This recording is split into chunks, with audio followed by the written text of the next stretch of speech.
Assalamualaikum warahmatullahi wabarakatuh, dan salam sejahtera bagi kita semua.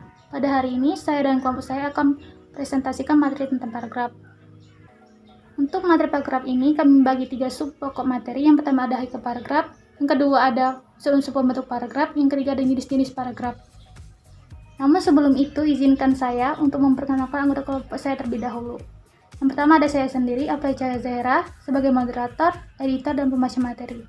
Yang kedua ada Priscilla Nathalie Mumenta sebagai pembuat PPT, pembuat dan pembaca materi.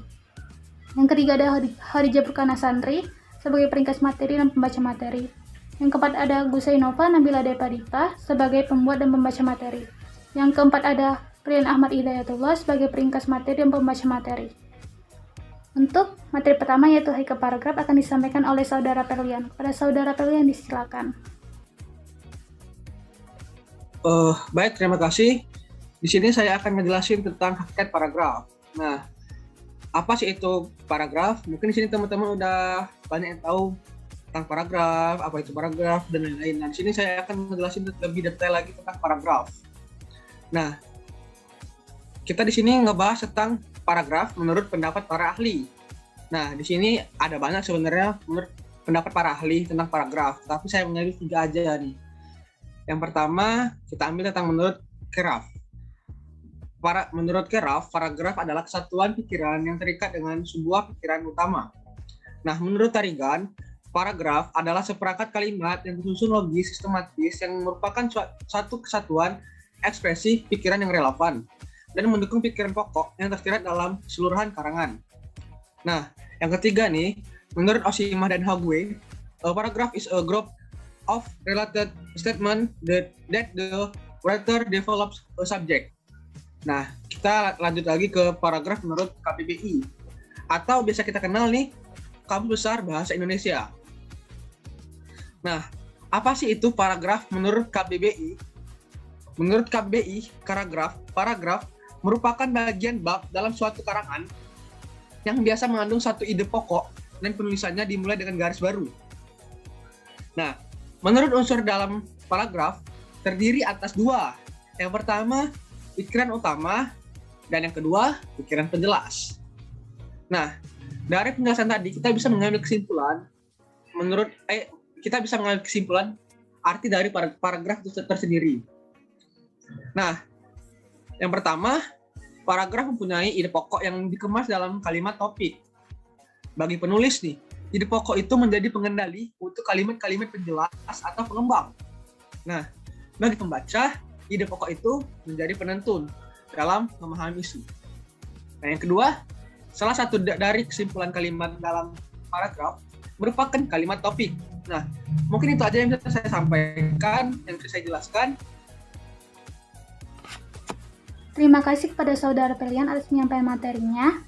Materi selanjutnya yaitu jenis-jenis paragraf akan disampaikan oleh Saudari Hadijah. Kepada Saudari Hadijah disilakan.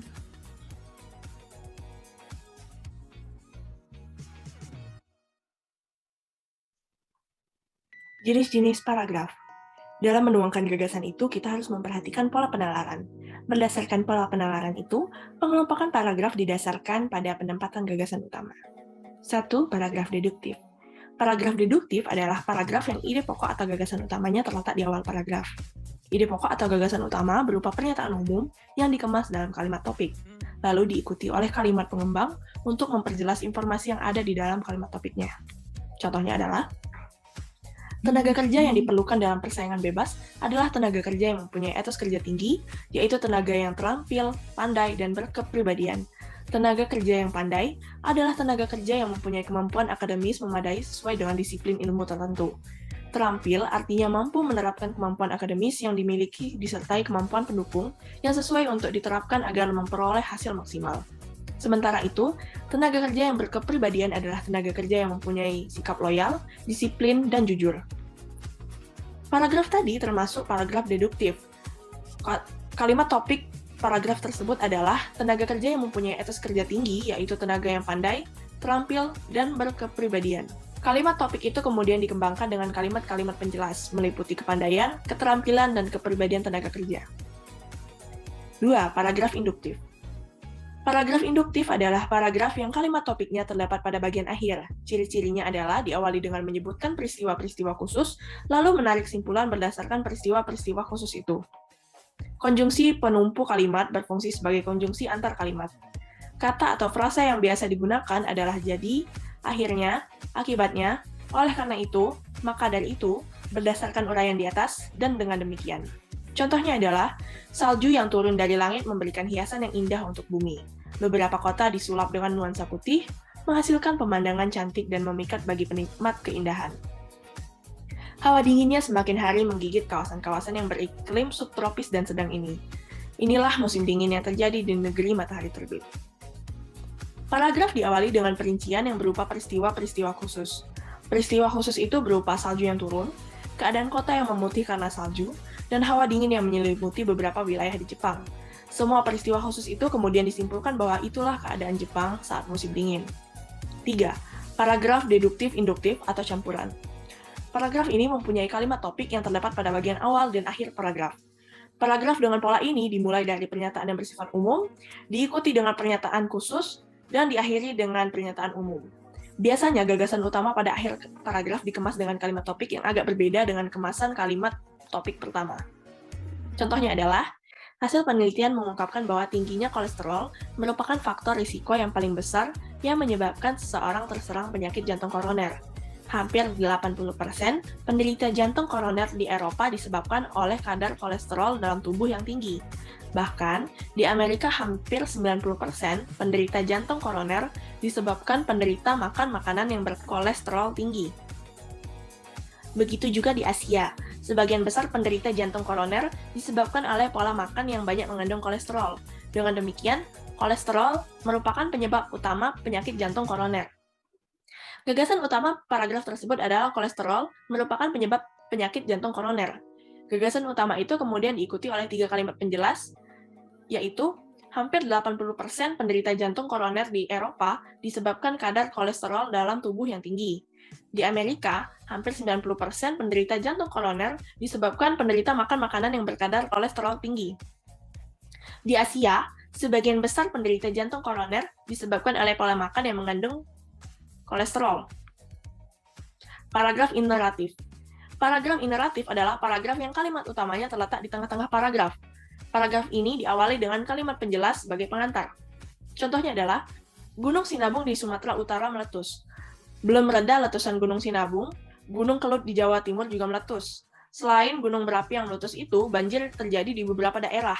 Ibu kota Jakarta, seperti tahun-tahun sebelumnya, dilanda banjir. NTT yang sering mengalami kekeringan juga dilanda banjir. Indonesia sedang ditimpa banyak musibah dan bencana. Bencana-bencana tersebut menelan korban, baik harta maupun jiwa. Padi di sawah-sawah yang siap panen menjadi gagal panen, sayur-mayur yang banyak ditanam dan dihasilkan di lereng-lereng gunung juga hancur, sehingga harga di pasar menjadi melambung. Gagasan utama paragraf tersebut adalah Indonesia sedang ditimpa banyak musibah dan bencana. Dalam menyampaikan informasi, penulis mulai dengan menampilkan hal-hal yang bersifat khusus. Terima kasih kepada Saudari Khadijah atas penyampaian materinya. Untuk materi selanjutnya yaitu unsur-unsur paragraf akan disampaikan kembali oleh Saudara Perlian. Pada Saudara Perlian disilakan.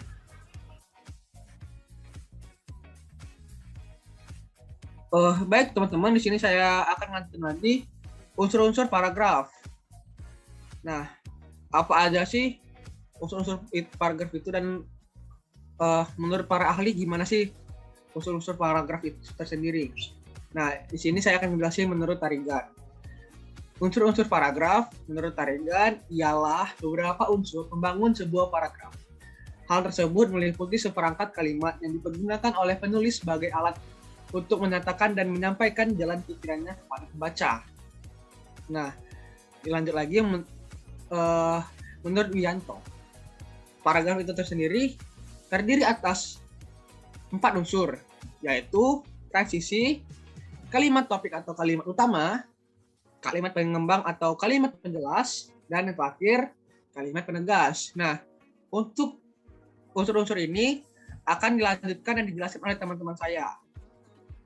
Sebelumnya saya ucapkan terima kasih.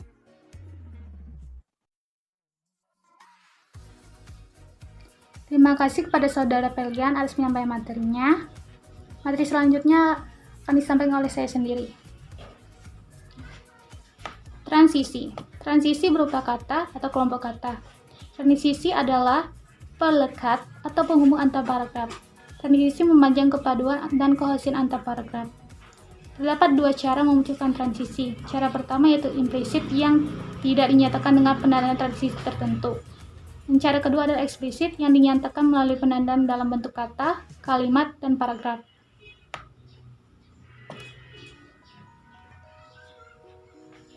Transisi berupa kata atau kelompok kata. Penanda hubungan kelanjutan. Dan, serta, lagi pula, tambah lagi, bahkan, kedua, ketiga, selanjutnya, dan akhir, dan terakhir. Yang kedua ada penandaan waktu. Dahulu, sekarang, kini, kelak, sebelum, setelah, sesudah, sementara itu, sehari kemudian, dan tahun depan. Penandaan klimaks. Paling, se-nya, dan ter. Yang keempat ada penanda perbandingan, seperti ibarat, sama, dan bak. Yang kelima adalah penandaan kontras, tetapi, biarpun, walaupun, dan sebaliknya. Yang keenam penandaan urutan jarak, di sana, di sini, di situ, sebelah, dekat, dan jauh. Yang ketujuh penandaan ilustrasi, umpama, contoh, dan misalnya. Yang kedelapan penandaan sebab akibat, sebab, oleh sebab itu, oleh karena itu, dan akibatnya. 9.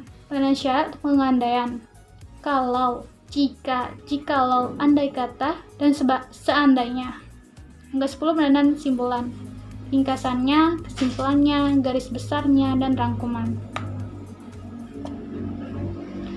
Transisi berupa kalimat. Transisi dikenal sebagai kalimat penuntun. Kalimat penuntun ini mempunyai fungsi ganda, yaitu sebagai transisi dan pengantar topik yang akan dijelaskan atau diperbincangkan. Transisi berupa paragraf. Transisi yang berupa paragraf digunakan untuk membelokkan antar satu pokok kalimat ke pokok pikiran ke pokok pikiran lainnya.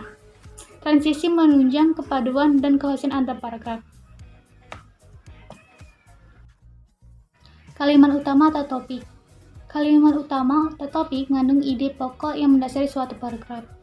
Kalimat utama ini biasanya terletak di awal, tengah, dan akhir paragraf. Kalimat utama belum memberi informasi yang lengkap. Materi selanjutnya akan disampaikan oleh Saudari Gusai dan Saudari Priscilla. Pada Saudari Gusai dan Saudari Priscilla disilakan.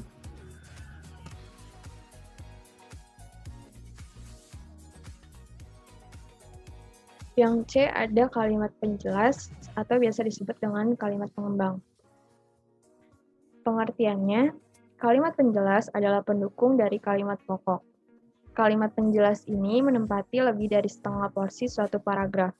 Karena kalimat penjelas berisi menjelaskan, merinci, membandingkan, atau memberi contoh ide sentral dalam kalimat utama. Penyusunan kalimat penjelas tidak sembarangan. Kalimat penjelas harus berkaitan erat dengan kalimat utama, dan disusun berdasarkan hal-hal yang sangat dekat dengan ide sentral dilanjutkan hal-hal pendukung lainnya. Dengan kata lain, kalimat penjelas merupakan kalimat yang menjelaskan kalimat utama, sehingga menjadi paragraf yang padu. Baiklah, di sini saya akan menjelaskan kalimat penegas. Kalimat penegas mempunyai dua fungsi. Pertama, yaitu sebagai penegas atau penjelas kembali pernyataan atau ide yang diungkapkan dalam kalimat-kalimat sebelumnya. Kedua, sebagai daya tarik bagi pembaca atau sebagai selingan.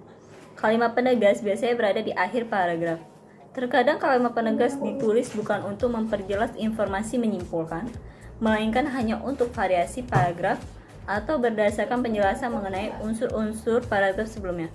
Menurut Wijayanto, unsur paragraf dibagi menjadi paragraf dengan 4 unsur, paragraf dengan 3 unsur, paragraf dengan 2 unsur, dan paragraf hanya 1 unsur. Berikut ini uraian mengenai unsur-unsur paragraf. Berikut ini saya akan menjelaskan paragraf dengan 4 unsur. yaitu susunan paragraf terdiri atas transisi, kalimat utama, kalimat penjelas, dan kalimat penegas. Paragraf berikut ini adalah contoh paragraf dengan 4 unsur, yaitu transisi, kalimat utama, kalimat penjelas, dan kalimat penegas. Berikut ini adalah contohnya. B. Paragraf dengan 3 unsur. Susunan jenis ini terdiri atas yang pertama transisi berupa kata atau kalimat. Contohnya pada paragraf ini, sementara itu masyarakat Indonesia dikenal sebagai orang yang ramah. Sementara itu merupakan contoh dari transisi berupa kata atau kalimat. Yang kedua dilanjutkan dengan kalimat topik. Dari contoh paragraf ini, yaitu karena hampir semua anggota masyarakat mau membantu bila diminta. Dilanjutkan dengan kalimat pengembang, tamu asing yang minta penjelasan tentang sesuatu akan dibantunya dengan senang hati.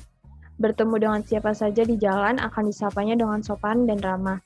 Mereka tidak pernah cemberut menghadapi tamu-tamunya, menghidangkan sesuatu kepada tamu, pastilah dengan ucapan merendah disertai senyuman. Selanjutnya, kemungkinan susunan lain dari paragraf dengan 3 unsur ini. Yang pertama, ada kalimat topik. Dari contoh paragraf ini, sejak ayahnya meninggal, tanggung jawab Amin semakin berat. Dilanjutkan dengan kalimat pengembang, yaitu biaya hidup keluarga dibebankan ke pundaknya, sampai pengelolaan perusahaan bata peninggalan ayahnya harus pula ia laksanakan. Lalu dilanjutkan dengan kalimat penegas, yaitu benar-benar Amin menjadi tumpuan harapan keluarga. Baiklah, saya akan menjelaskan kalimat dengan 2 unsur, yaitu susunan paragraf yang terdiri atas kalimat utama dan kalimat penjelas. Paragraf berikut ini adalah contoh paragraf dengan 2 unsur. Baiklah, sekian dari saya, akan dilanjutkan oleh teman saya. Terima kasih. Yang D, paragraf hanya 1 unsur. Susunan paragraf ini hanya mengandung kalimat penjelas sebagai unsur di dalamnya. Contohnya pada paragraf berikut, tidak ada kalimat utama atau kalimat penegas di dalamnya, yang ada hanya kalimat yang mengandung kalimat penjelas. Demikianlah penyampaian dari kelompok kami. Saya mohon maaf sebesar-besarnya apabila saya ada salah kata maupun tindakan yang kurang berkenan. Dengan ini, saya akhiri. Wassalamualaikum warahmatullahi wabarakatuh.